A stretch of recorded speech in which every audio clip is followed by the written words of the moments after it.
ಈ ಗಾದೆ ಮಾತಿನ ಅರ್ಥ ಹೀಗಿದೆ: ತಕ್ಕಡಿ ಬಲ್ಲದೆ ಮನೆಯ ಬಡತನವ.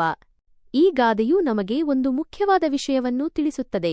ತಕ್ಕಡಿ ಅಥವಾ ತೂಕದ ಯಂತ್ರವು ಒಂದು ವಸ್ತುವಿನ ತೂಕವನ್ನು ಮಾತ್ರ ಅಳೆಯಲು ಸಾಧ್ಯ. ಆದರೆ ಅದು ನಮ್ಮ ಮನೆಯಲ್ಲಿರುವ ಬಡತನ ಅಥವಾ ಕಷ್ಟವನ್ನು ಅರಿಯಲು ಸಾಧ್ಯವಿಲ್ಲ. ನಾವು ಅಂಗಡಿಯಲ್ಲಿ ಒಂದು ವಸ್ತುವನ್ನು ಖರೀದಿಸುವಾಗ ತಕ್ಕಡಿಯಲ್ಲಿ ತೂಕ ಮಾಡಿ ಹಣವನ್ನು ಕೊಡುತ್ತೇವೆ. ತಕ್ಕಡಿ ಅದು ಅಕ್ಕಿಯಾಗಿರಲಿ, ಬೇಳೆಯಾಗಿರಲಿ ಅದರ ತೂಕವನ್ನು ನಿಖರವಾಗಿ ಹೇಳುತ್ತದೆ. ಆದರೆ ಮನೆಯ ಒಳಗೆ ಹಣದ ಕೊರತೆ, ಆಹಾರದ ಅಭಾವ ಅಥವಾ ಕಷ್ಟ ಪರಿಸ್ಥಿತಿಗಳು ಇರಬಹುದು. ಇವೆಲ್ಲ ತೂಕಿದಾಗ ಗೊತ್ತಾಗುವ ವಿಷಯಗಳಲ್ಲ. ತಕ್ಕಡಿ ಕೇವಲ ನಿರ್ಜೀವ ವಸ್ತುವಾಗಿದ್ದು ಅದು ಮನುಷ್ಯರ ಭಾವನೆಗಳು, ನೋವು ಅಥವಾ ಆರ್ಥಿಕ ಪರಿಸ್ಥಿತಿಯನ್ನು ಅರ್ಥಮಾಡಿಕೊಳ್ಳಲು ಸಾಧ್ಯವಿಲ್ಲ. ಈ ಗಾದೆಯು ಪ್ರತಿಯೊಬ್ಬ ಮನುಷ್ಯನ ಜೀವನದಲ್ಲಿ ಕೆಲವು ವಿಷಯಗಳು ಹೊರಗಿನವರಿಗೆ ಕಾಣಿಸುವುದಿಲ್ಲ ಎಂಬುದನ್ನು ಒತ್ತಿ ಹೇಳುತ್ತದೆ.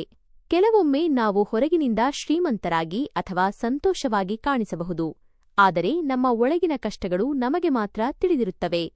ಹಾಗಾಗಿ ಈ ಗಾದೆ ಮಾತಿನ ಮುಖ್ಯ ಸಂದೇಶ ಏನೆಂದರೆ, ನಾವು ಯಾರನ್ನೂ ಅವರ ಹೊರಗಿನ ನೋಟದಿಂದ ನಿರ್ಣಯಿಸಬಾರದು.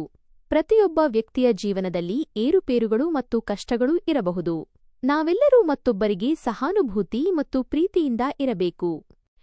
ಈ ಗಾದೆ ಮಾತನ್ನು ಬೇರೆ ಸಂದರ್ಭಗಳಲ್ಲಿಯೂ ಬಳಸಬಹುದು. ಉದಾಹರಣೆಗೆ, ನೀವು ಯಾರನ್ನಾದರೂ ಹೊರಗಿನ ನೋಟದಿಂದ ನಿರ್ಣಯಿಸಿದಾಗ, ಯಾರಾದರೂ ತಮ್ಮ ಕಷ್ಟಗಳನ್ನು ಹೊರಗೆ ಹೇಳಿಕೊಳ್ಳದಿದ್ದಾಗ, ಬಹಿರಂಗವಾಗಿ ಎಲ್ಲವೂ ಸರಿಯಾಗಿದ್ದರೂ ವಾಸ್ತವವಾಗಿ ಆಂತರಿಕವಾಗಿ ಸಮಸ್ಯೆಗಳು ಇದ್ದಾಗ.